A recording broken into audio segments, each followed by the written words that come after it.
Seorang profesor menciptakan senjata yang ketika menyerang target, akan berubah menjadi batu. Lalu seekor tikus dijadikan eksperimen penemuannya itu. Dan benar saja, si tikus menjadi batu ketika ditembak senjata itu. Berita itu ternyata bocor ke telinga kucing Joker yang jahat. Lalu kucing Joker mencoba mengambil alat senjata itu ke laboratorium. Kucing Joker pergi dengan menggunakan jetpack.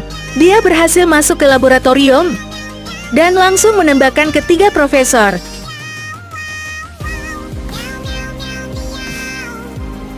Akhirnya profesor menjadi batu.